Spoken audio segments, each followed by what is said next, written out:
On Rye, Chapter 32. The drilling and squeezing continued for weeks, but there was little result. When one boil vanished, another would appear. I often stood in front of the mirror alone, wondering how ugly a person could get. I would look at my face in disbelief, then turn to examine all the boils on my back. I was horrified. No wonder people stared. No wonder they said unkind things. It was not simply a case of teenage acne. These were inflamed, relentless, large, swollen boils filled with pus.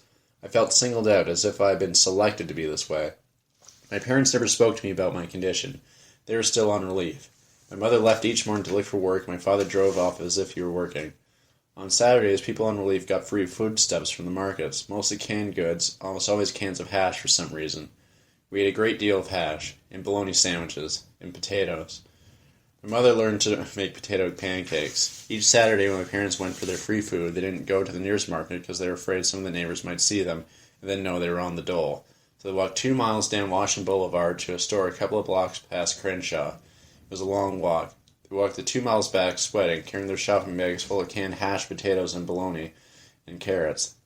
My father didn't drive because he wanted to save gas. He needed the gas to drive to and from his invisible job. The other fathers weren't like that. They just sat quietly on their front porches or played horseshoes in the vacant lot. The doctor gave me a white substance to apply to my face. It hardened and caked on the boils, giving me a plaster-like look. The substance didn't seem to help. I was home alone one afternoon, applying this substance to my face and body. I was standing in my shorts, trying to reach the infected areas of my back with my hand when I heard voices. It was Baldy and his friend Jimmy Hatcher. Jimmy Hatcher was a good-looking fellow, and he was a wise ass. "Henry!" I heard Baldy calling. I heard him talking to Jimmy. Then he walked up on the porch and beat in the door. "Hey, Hank, it's Baldy. Open up." "You damn fool," I thought. "Don't you understand that I don't want to see anybody?" Hank, it's Baldy and Jim." He beat on the front door. I heard him talking to Jim. "Listen, I saw him walking around in there. He doesn't answer. We better go in. He might be in trouble." "You fool," I thought. I befriended you and nobody else could stand you. Now look at this." I couldn't believe it. I ran to the hall and hid in a closet, leaving the door slightly open. I was sure they wouldn't come into the house, but they did. I left the back door open. I heard them walking around the house. "He's got to be here," said Baldy. "I saw something moving here." Jesus Christ, I thought. Can't I move around in here? I live in this house. I was crouched in the dark closet. I knew I couldn't let them find me in there. I swung the closet door open and leaped out. I saw them both standing in the front room. I ran in there. "Get out of here, you sons of bitches!" They looked at me. "Get out of here! You've got no right to be in here! Get out of here before I kill you!" I started running toward the back porch. Go on, or I'll kill you!" I heard them run up the driveway and out into the sidewalk. I didn't want to catch them. I didn't want to watch them. I went into my bedroom and stretched out in the bed. Why did they want to see me? What could they do? There's nothing to be done. There's nothing to talk about. A couple of days later, my mother didn't leave to go job hunting, and it wasn't my day to go to the LA County General Hospital, so we were in the house together. I didn't like it. I liked the place myself. I heard a movie about the house, and I stayed in my bedroom. The boils were worse than ever. I checked my airplane chart. The 1:20 p.m. flight was due. I began listening. He was late. It was 1:20 and he was still approaching. As he passed over, I timed him as being 3 minutes late. Then I heard the doorbell ring. I heard my mother open the door. "Emily, how are you?" "Hello, Katie. How are you?" It was my grandmother, now very old. I heard them talking, but I couldn't make out what they were saying.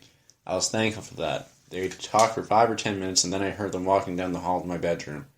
"I will bury all of you," I heard my grandmother say. "Where is the boy?"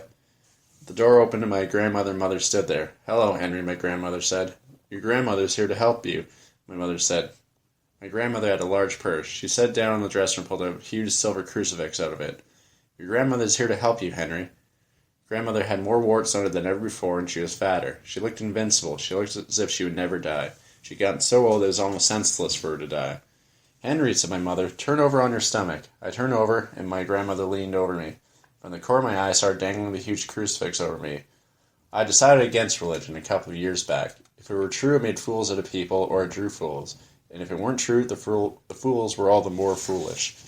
But it was my grandmother and my mother. I decided to let them have their way. The crucifix hung back and forth above my back, over my boils, over me.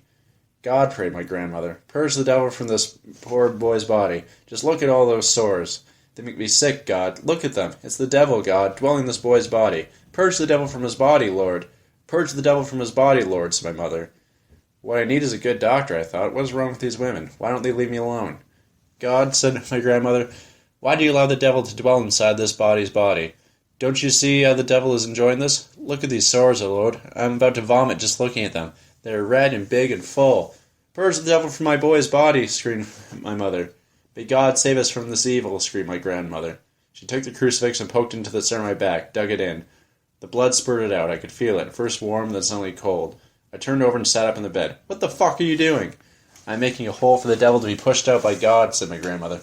"All right," I said. "I want you both to get out of here and fast. Do you understand me?" "You're still possessed," said my grandmother. "Get the fucking hell out of here," I screamed.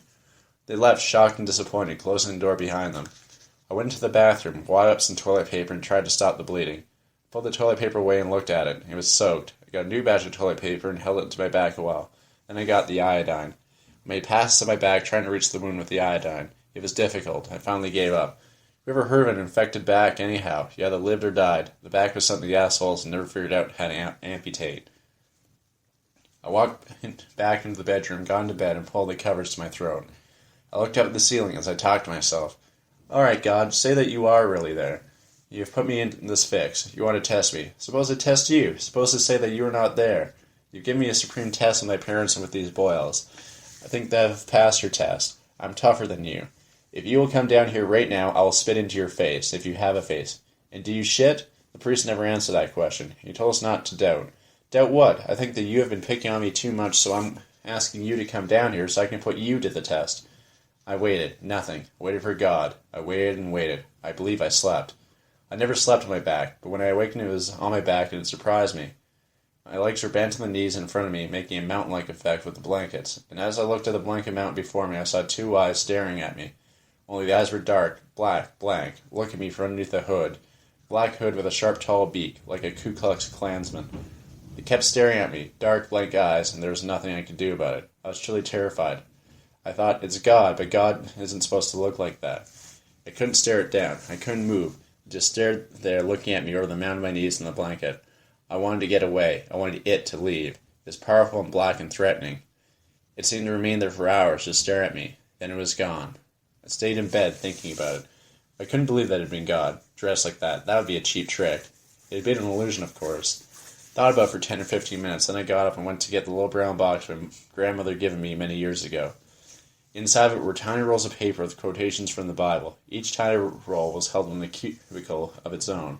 One was supposed to ask a question, and the little roll of paper, when rolled out, was supposed to answer that question. I tried it before and found it useless. Now I tried it again. I asked the brown box, "What did that mean? What did those eyes mean?" I pulled out a paper and unrolled it. It was a tiny little stiff white piece of paper. I unrolled and read it. "God has forsaken you." I rolled the paper up and stuck it back in its cubicle in the brown box. I didn't believe it. I went back to bed and thought about it. It was too simple, too direct. I didn't believe it. I considered masturbating to bring me back to reality. I still didn't believe it. I got back up and started unrolling all the little papers inside the brown box. I was looking for the one that said, "God has forsaken you." I unrolled them all. None of them said that. I read them all and none of them said that. I rolled them up and put them carefully back in their cubicles in the little brown box. Meanwhile, the boils got worse. I kept getting on to streetcar number 7 and going to L.A. County General Hospital and began to fall in love with Miss Ackerman, my nurse of the squeezings. She would never know how each stab of pain caused courage to well up in me. Despite the horror of the blood and the pus, she was always humane and kind. My love feeling for her wasn't sexual. I just wished that she would enfold me in her starched whiteness and that together we would vanish forever from the world. But she never did that. She was too practical. She'd only remind me of my next appointment.